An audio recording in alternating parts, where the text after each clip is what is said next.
Hi, I'm Suzanne Ehlers, and this is Not Really Strangers, the podcast where we explore just how connected the refugee experience is to our everyday lives and to the social issues that matter most to us.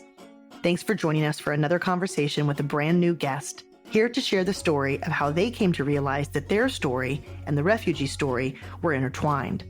By the end of this episode, you'll see that in this global community, the distance between us is often much shorter than we think. Let's dive in. Here we are. Welcome, Susanna Pollack. It's so nice to have you with us. Thank you for making the time for this conversation. Thank you very much. I'm happy to be here. We are going to start off with a question around where you're dialing in from. I'm dialing in from Connecticut. Excellent. And the weather there, at least while we're recording this, is very cold.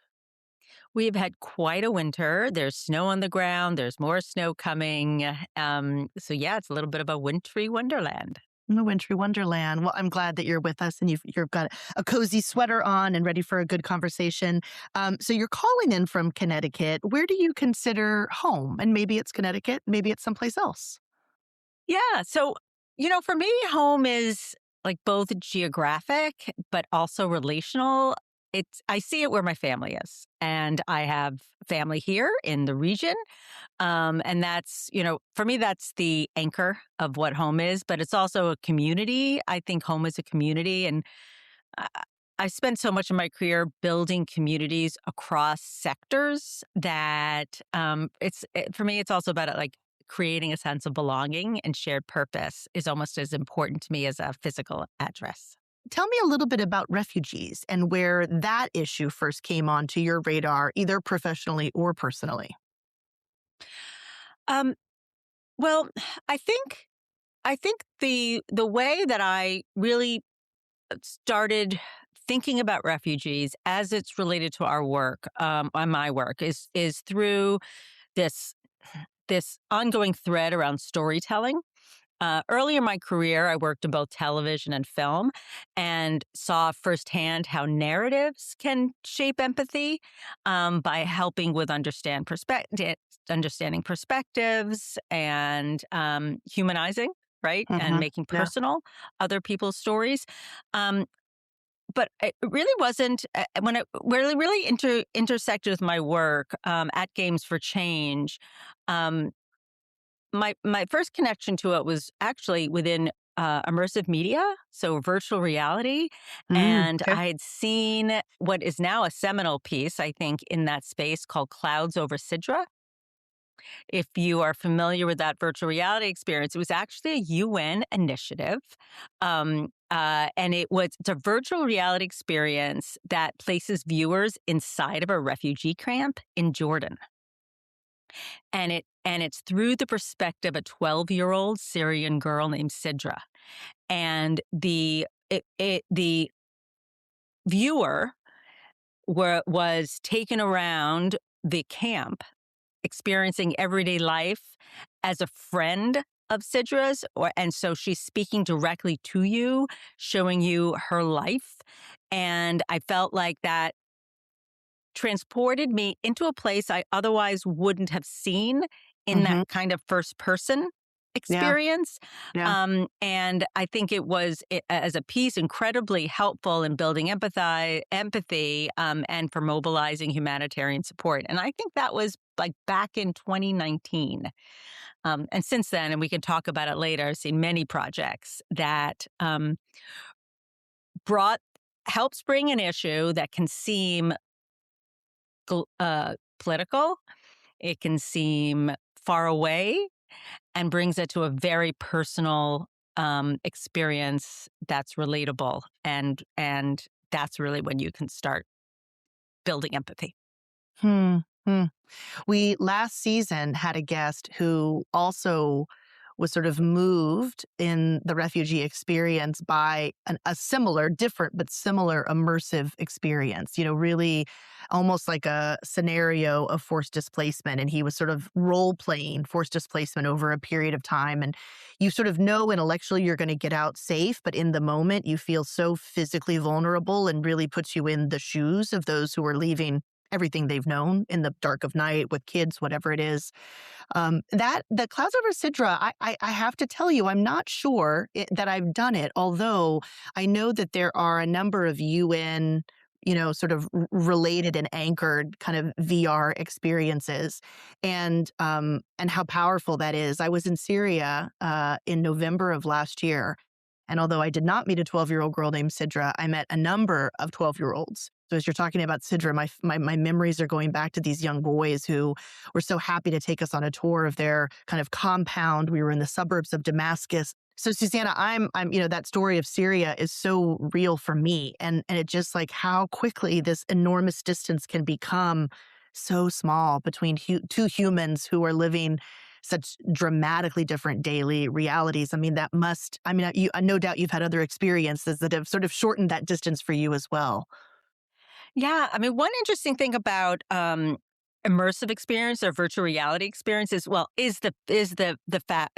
virtue of them being immersive. You see, you're in you are otherwise, in a virtual space, but your perception is that you are in a 360 environment. Theater can do the same thing, and I remember around the same time Clouds of Sidra came out, there was a theater piece that I saw in London called The Jungle, and it references the refugee camp in France called Calais, and they created this like a dome-like experience where you sat at tables in groups, like the Lebanese group, the Syrian group, with your community as you see this play take place ostensibly like on tables in front of you. And so you were part of the theater, and you were put into these communities, talk about home, like where you felt safe and comfortable. I'd love to see it again. It was produced by Good Chance Theater, and it was a very, very moving experience. Are there other like moments or projects from the kind of professional life you lead that really stand out as being powerful for refugees, for forced displacement, and for the work of UNHCR? Oh, absolutely. As we said, we talked about virtual reality being a vehicle to help build empathy. Video games can do the same thing, particularly in perspective taking, as you often are asked to step into the role of a character, and whether it's to walk in the shoes through their experience or participating in some kind of engagement. And there are a few examples that really stand out to me. One is something called Bury Me, My Love, which is a text-based narrative, meaning that it's like it's a story that would pop up, things that people say, and it's also following a Syrian woman fleeing Europe. And what makes it really have impact is, well, first of all, it was based on real testimonies. So having, I talked earlier about cross-sector partnerships, having people from different disciplines involved, it builds in a sense of like emotional literacy and empathy. It humanizes displacement in a very personal way. And that project not only has won numerous awards, the creators also worked with another UN entity, UNESCO's MGIEP, the Mahatma Gandhi Institute of Education, Peace, and Sustainability, to create lesson plans for use in classrooms and cultural institutions. So there's the experience that one has within the game. Yeah. And then there's experience one can have outside the game in facilitated environments to help bolster and the experience, to help create dialogue for those who communicate, experience it together. So there's actually curriculum and lesson plans around the game of Bury Me, My Love. And I think it's a great combination and support systems, for educators, for facilitators who want to leverage what games can be, often a form of engagement that appeals, to many different kinds of demographics, and it can be quite effective, and you can measure. the impact, right, through that. So there's another project called We the Refugees, Mhm. Ticket to Europe. And it's an interactive fiction game that puts players in the shoes of a writer, a European writer, who embeds himself in the refugee crisis. And he travels through North Africa and 5 countries to reach Europe. Also inspired by real interviews Mhm. with refugees and a visit to a refugee camp. Um, Again, grounded in firsthand research, reviewed by NGO experts for authenticity.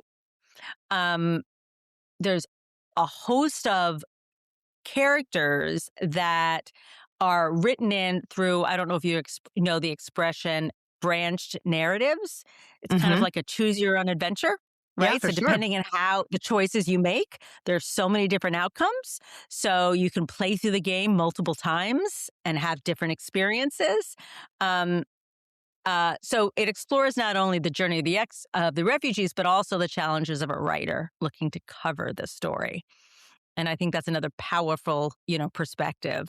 And there's one other which I want to say. So the interesting things about games is that there are different types of games that can have different impact goals. And we've talked about empathy and we've talked about perspective taking. Another type of impact might be education, right? Mhm. How can you teach people things through a game, right? Yeah, The right. transfer of knowledge and help build skills. And there's a whole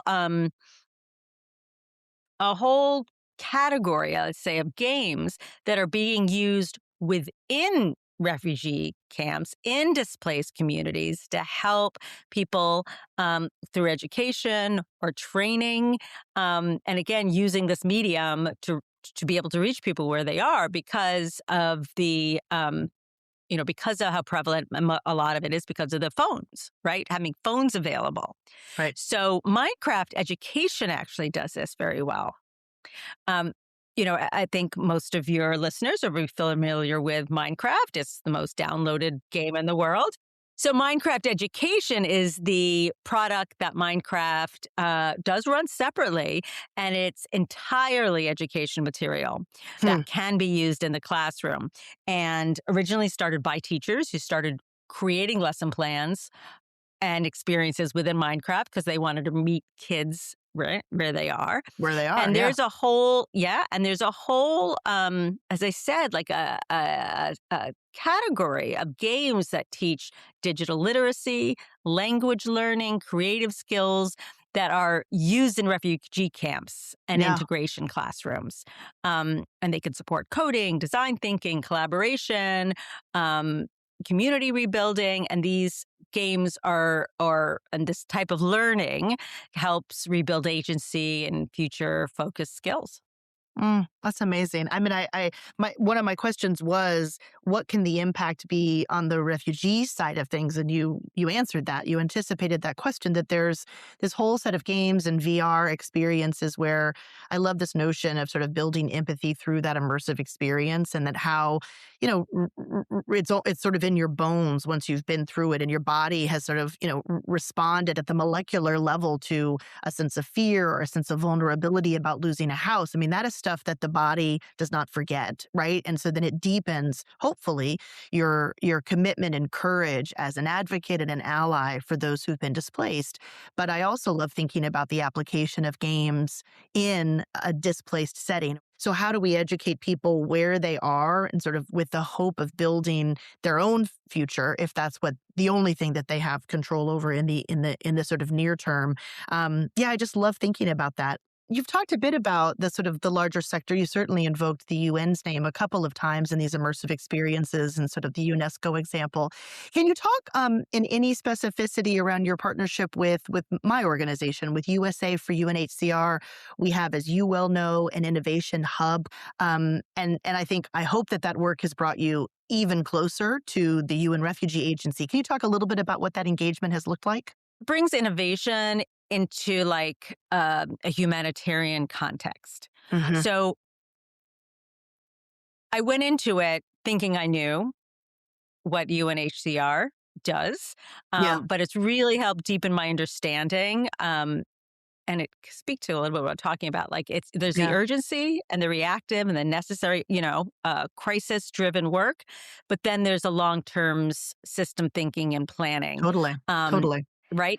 And innovation in that space isn't, it's not flashy. It has to be practical, right? And has to solve real problems and barriers that can have sustainability for displaced, communities. And I just have such a deep respect and a deeper understanding of the role and how we all play a part.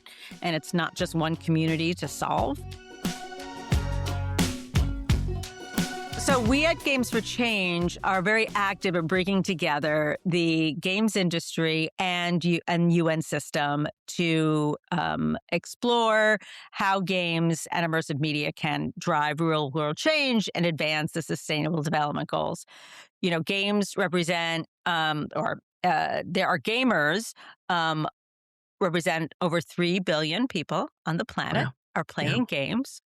From a industry size, the video games industry is larger than film, television, and radio combined. So you really have this very dominant form of media, today in 2026. And you think about opportunity, there's tremendous opportunity to leverage that across many different impact areas. I mean, the scale, I just, once again, 3 billion people. So not half of the world's population, but not that far from half of the world's population is playing games, which is incredible. And that as sort of an industry, its sort of financial impact is more than film, radio, and TV combined. Like, I want the listener to just sit with that. So if you sort of think, oh, games are fringe and this isn't really sort of, important, we shouldn't think of it as its own stakeholder. It is really consequential. The numbers there, the dollars there, the impact, and what a partnership between that kind of industry could have with the UN, other multilaterals, development organizations that are really looking to lift people out of poverty and to stabilize countries and communities in such a moment of kind of global chaos. Frankly, there's been such a reckoning of the world order over the last few years. It's just really, it's amazing to think about that impact and what an incredible career you've had to be at this point, to be able to think in those kinds of, at that scale and at that level, frankly. Well, we've been at it for over 20 years and have grown alongside the games industry during that time. And I do feel like we're at this inflection point where Yeah, you yeah, can't deny that games have such an influence on culture, on yeah, society. yeah. There's still, I'll say, limited controversy or misunderstanding about games. It is predominantly used for entertainment, which is great, has value in and of itself. But our belief is that if we can carve some of that energy towards social good, because the opportunity is there, because of the number of people who have access to games, we want to put our efforts towards that. That's amazing. Really, Simon, just a vote for the listener to, again, look at the show notes to sort of explore some of the things that Susanna is raising. We'll leave links. We'll sort of make sure that people are connected to certainly some of the VR experiences and some of the more immersive experiences you've listed. I suspect that this will be a newer area of kind of impact and connection for some of our listeners. And so I really just am pushing people to bring their curious selves and to get educated about what's happening in this space. I'm going to go back to the name of this podcast, which is called Not Really Strangers. And it's the idea that that we're not strangers, right? That we are so connected from a humanity perspective. And you gave a beautiful example of that earlier with your storytelling around Sidra. And I was then reminded of some Syrian boys who are not strangers to me at all anymore. And like, what an incredible effort we've made to bring more inclusion and belonging to the work that we're doing. What does the idea of being a stranger mean to you at this moment in the world? Um, I'm such a people person as at heart that for me, the idea of a stranger is really about potential. Like a Mm, stranger to me is simply someone whose story I haven't heard yet. yeah, yeah. right? So the moment, like, I feel like in such a, polarized world, but if we can move from the moment, we could shift assumption to curiosity, then something changes. Um, and it can happen in the simplest of ways, right? When you ask somebody, where they're from, what shaped them, what they care about, like this category of unknown person dissolves and a human being appears. So that, there's in many ways, bring it back to games, like that's games are essentially like structured encounters with from someone else's perspective. They're asked to step into their role, navigate in their constraints, feel someone's stakes. Um, and what happens is like something that's felt foreign starts to feel familiar. Right, right. We realize when you recognize emotions that we all feel fear, Uh-huh. hope, love, Yeah, yeah. even though the circumstances may be different. Mm, So I don't know. mm, I feel, yeah. So I feel like stranger is like, it's less a fixed, huh. like a fixed state, Yeah, yeah. but an invitation, like It's to slow wonderful. down and to listen. Yeah, there are some really powerful things that you've dropped. Less a fixed state. The idea of stranger as potential. And then this phrasing, which I use curiosity a lot, but I have never thought of a stranger as this sort of moving from assumption to curiosity. I just think that's really beautiful. I'm also a people person. I'm also extraordinarily extroverted. My daughters joke with me that I would, I'll like literally talk to anybody. And I think it is this drive to just break down the sort of the barriers that keep us from knowing each other. Yeah, I realize, if I'm the mood to put myself out there, I may not be an extrovert all the time. I don't know if Mhm. I'm an introverted extrovert or an extroverted introvert, but in those moments, and often it happens when I'm traveling because I do travel quite a bit. But Yeah, even if yeah. I'm, it happens in New York City or in different places, and I ask, an Uber driver, which is like a confined space, right? We're together for a while, where they're from and how long they've lived here and what do they like it in the city. It just opens up, like all of a sudden they become a storyteller, right? And so that's another way to look at it. It's like an invitation to become a storyteller. And I will sit there, Yeah, and rap, I love it. I love hearing these stories. And you're right. I probably will not see this person again, but yeah, I've got yeah. a glimpse into someone else's life. Mhm. I feel privileged to have heard their story. Yeah, me too. Me too. And you take that knowledge. I think of a man from Somalia that I met when I was on a trip to Seattle, and a story he told me about working on the fisher boats out in the Pacific Northwest. And I mean, some of the details that he shared in our 20-minute ride in from the airport to the city. I mean, I will never forget like what an impact he had on my understanding of that industry and the safety concerns and what a brave sort of post it is and what an unusual, just all of it. Exactly what you've said, like just how that moment of connection can really leave an indelible mark on your life to come. Really beautiful. Well, my last question. We don't know each other all that well, Susanna, but we obviously have we've discovered some things that we have in common. I love food. I love breaking bread together. I love, as you said earlier, sort of the creating a party, a sense of belonging and people feeling included. So I always ask, if you were hosting your dream dinner party, what would you serve? And you can tell me who you would invite as well, but I'm really interested in what would the spread be for that dream dinner party? Sourcing, price, not a question. We've got it all figured out. That's so funny. Well, this is such a good question. So Mm, really, really good on you for coming up with it. So I was thinking about this, and for me, I mean, I do have a type of food, but it's probably less about the type than how it's served. okay. So I love the idea of family style Yeah. sharing. Yeah. It could be tapas, it could be a Mediterranean style meal. I try to avoid gluten, so let's say it's a gluten-free meal. Love it. But roasted vegetables, shared plates, lots of Mm, flavors, fresh food, lots of colors, and in that shared experience invites conversation, right, rather than formality. And I love that at restaurants. I love that at home. And it makes it feel like a home, right? Maybe you can have that at a restaurant or a catered facility, but it has that home feeling of how you were served food growing up, right? Yeah.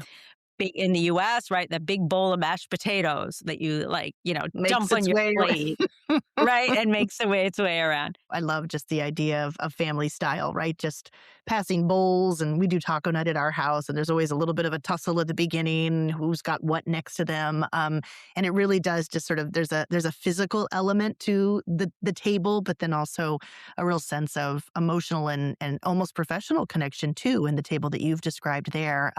If that comes together, I would love to be invited. Thank you for this. Thank you for being so thoughtful in your answers and in your considerations, and for putting out so many like juicy morsels of words, like really just, and I want, again, the listener, we'll take some pull quotes. We'll remind people of these motions that a stranger is sort of potential, that we're taking something from assumption to curiosity. You talked a lot about belonging and safe space and shared purpose. Just so much that motivates me, clearly motivates you. And it's just a real honor to have this conversation with you for the podcast, Not Really Strangers. So Susanna, thank you for your time today. Thank you. I've really enjoyed it, Suzanne. Thanks for having me. Thanks so much for listening. Your time is valuable, and it means a lot that you've chosen to spend it here. You can find today's show notes, including how to connect with today's guest, at unrefugees.org/notreallystrangers. That's unrefugees.org/notreallystrangers. While you're there, I hope you'll consider making a donation to the organization I lead, USA for UNHCR, to help us provide more support for refugees here in the US and around the world. If this episode was impactful, please take a moment to review the show and share the episode with a friend or family member. This small action will help us have a much bigger impact. Thanks so much. Don't be a stranger.